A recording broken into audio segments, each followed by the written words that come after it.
Okay. Yeah, so I was just talking about my salvia trip, and then I saw like all of, you feel how the whole universe was connected, and it was one organism.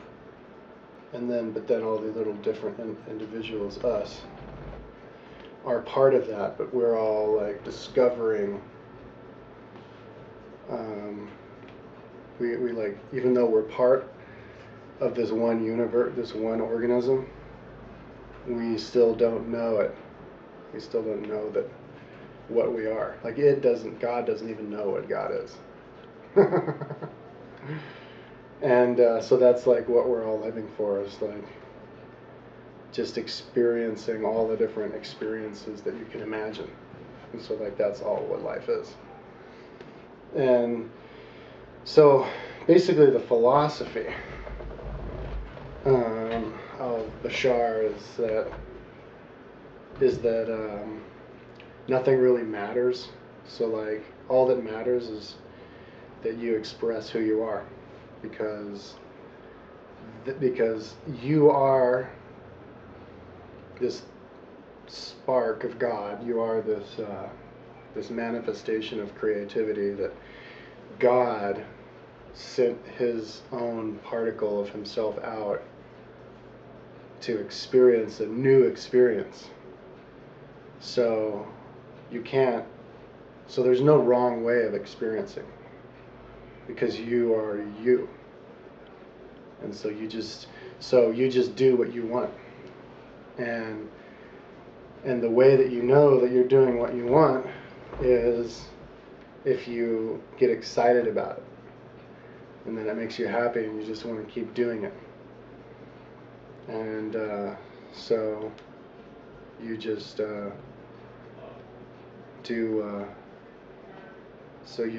there's no wrong way to be. So and so in this world there's always people like suppressing each other,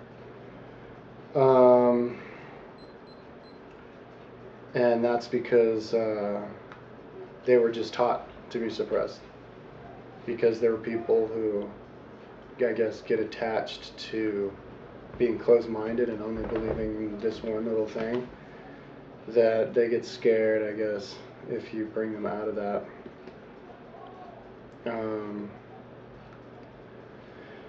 And it's kind of hard for me to describe why the psychology of why people try to suppress each other. But I guess they just don't want to be alone, left alone in their little cocoon of world, and they have to share that, because it's natural tendency of life to want to share what you have, and so they want to share their ignorance with you.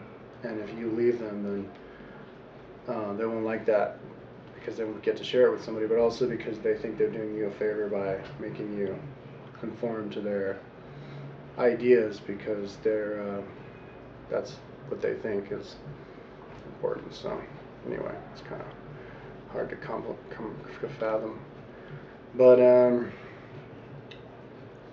yeah, it was just blew my mind in that I didn't really understand. It's hard to imagine that how big the universe actually is, and how different dimensions there are. There's lots of different dimensions, and each dimension has different planets, and then in this planet you have lots of parallel universes, but that's basically, you want to look at that as just all the different possibilities.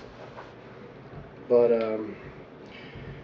I guess there's all sorts of different aliens. Like Bashar's group of aliens are a member of 44 different alien planets. And then there's other ones that they're always trying to communicate with. And he says there's this one alien that are so weird that when they look and talk to him, they can talk to him, and they remember, and they know who they are, and they remember them. But as soon as they turn their back, they don't know anything about them, and they can't remember what they look like or anything. So there's just some really freaky people out there, and I guess there's some really weird-looking, intelligent life out there. It's just, and also, I guess, weird-looking, intelligent life with technology. Perhaps like these weird-looking aliens from Star Wars. I don't know. He didn't really go into that, but he did categorize whales and dolphins as an intelligent life form, along the lines of of our intelligence. He said that they were here to actually fight with their bodies and their minds, help vibrate the earth higher to be able to go into fifth dimension. And so I guess they know what they're doing. And he said that humans can reincarnate as dolphins, and dolphins can reincarnate back into humans. And I'm guessing that even he didn't really go into it at all, but you know, if I wanted to be open-minded, I'd say that we could reincarnate on other planets too. Like I could reincarnate as one of these aliens that he is, and then he could reincarnate, and then I could reincarnate like as another alien in another life. And it's just like what you identify with. And so getting back into the psychology of what he's talking about is it's just like you create your own reality, literally, as in if you wanted to have another reality, you would just imagine it, and then you would teleport into a literally a completely other parallel universe where you were that person. And it's totally possible to teleport, and that's what that is. So I guess there's, what are the people teleporting all over? Souls teleporting from universe to universe all the time? I don't know. Maybe because it's the same soul. And it's just, I don't know. Maybe, they didn't really describe that. But, I guess maybe it doesn't matter anyway, because in the long run, it's the same soul, so you did experience everything. I don't know. But,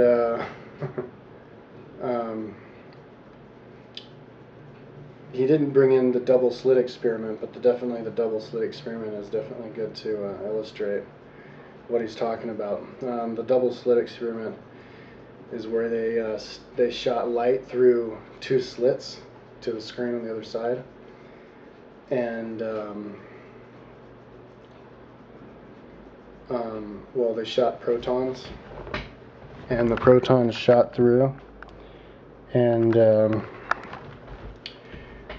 just like and then, you know, burnt holes, two lines on the other side on the screen.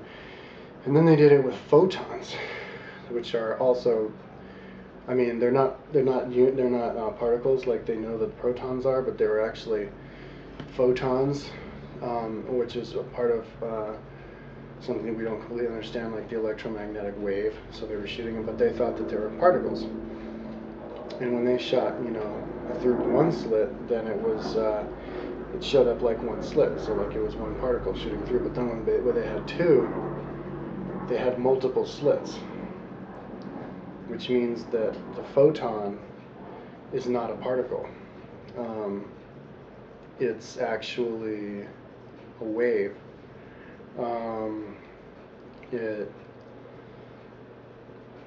Because that's what happens if you were to like push water, and the water would go through the holes. It would go through the hole, and then would bounce off each other, and then when they hit the wall, they would all hit in all these different waves, and that's how the light was functioning. So they said, oh, okay, well that's because when we shine the light, we all these particles are bouncing off each other and they hit the wall. So then they said, okay, well let's shoot them one by one, and somehow they figured out how to shoot the light one by one. So they shot the light one by one by one by one by one, and they said, but then like they saw that all the different lines were happening again, but the lines were appearing as if they were all attaching them. But they said, well wait, we're shooting this one by one. How could that possibly happen? So then they decided to film it. Each one could pass by and film it with the camera. And as soon as they filmed it, they went by like particles, and they just hit, just in the two lines. So basically, that tells you that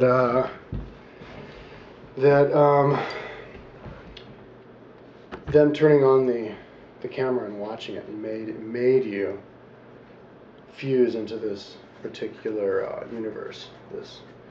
But when you just let it go, I guess infinite number of possibilities happen or something. It's just hard to explain. I think I'm out of time now.